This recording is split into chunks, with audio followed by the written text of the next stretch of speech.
আরে শালা বিমল খাচ্ছিলাম, ধরা পড়ে গেছি, এখন কি করবো? কিরে সোহম, তুই হরলিক্স ছেড়ে এখন বিমল খাচ্ছিস? তোর বউকে গিয়ে এক্ষুনি জানাচ্ছি, দাঁড়া। বিমল?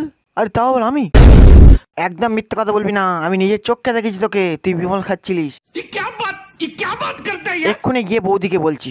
দেখ ভাই, তোকে আমি লজেন্স খাওয়ার জন্য 10 টাকা দিচ্ছি, তুই এটা নিয়ে আর চেপে যা, আমার বউকে বলিস না। কারণ আমার বউ গুটকা খদ্দের একদম পছন্দ করে না। এই আমাকে কি তোর ঘুষ কর বলে মনে হচ্ছে নাকি? আমাকে ঘুষ দিচ্ছিস? টাকা পেয়েছি তো কি হয়েছে, আমি তোর বউকে এক্ষুনি গিয়ে বলছি, দাঁড়া। গজব বেইজ্জতি है। এসব তুমি কি বলছো ভাই? আরে হ্যাঁ বৌদি, আমি নিজের চোখকে দেখেছি, সোহম আর আগের মতো নেই। ও এখন হরলিক্স খাওয়া ছেড়ে দিয়ে এখন বিমল খেয়ে ঘুরে বেড়াচ্ছে।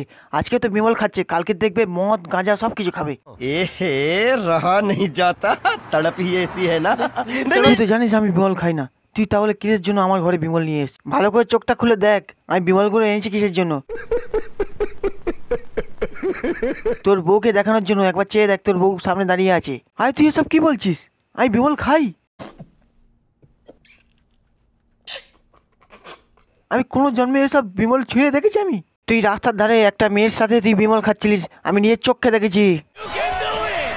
আপনি কি আমার কথা বলছেন দাদা? হ্যাঁ বৌদি, এই মেয়েটার সাথে সোম রাস্তার মধ্যে বিমল খাচ্ছিল।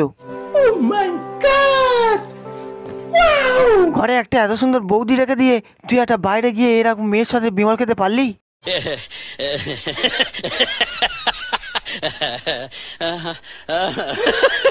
বন্ধুরা, ভিডিওটা আছে আমার মতো এই পর্যন্তই। আশা করি আপনাদের ভিডিওটা একটুও ভালো লেগেছে। আর যদি ভালো লেগে থাকে তাহলে প্লিজ লাইক কমেন্ট শেয়ার করতে একদম ভুলবে না। আর হ্যাঁ, কমেন্টে তোমাদের মতামতটা অবশ্যই জানিও। আর এরকম নিত্য নতুন ভিডিও দেখার জন্য অবশ্যই সাবস্ক্রাইব করে নেবে। তো আজকে আমার মতো টাটা, দেখা হচ্ছে নেক্সট ভিডিও। ভালো থাকবেন, সুস্থ থাকবেন, বাই।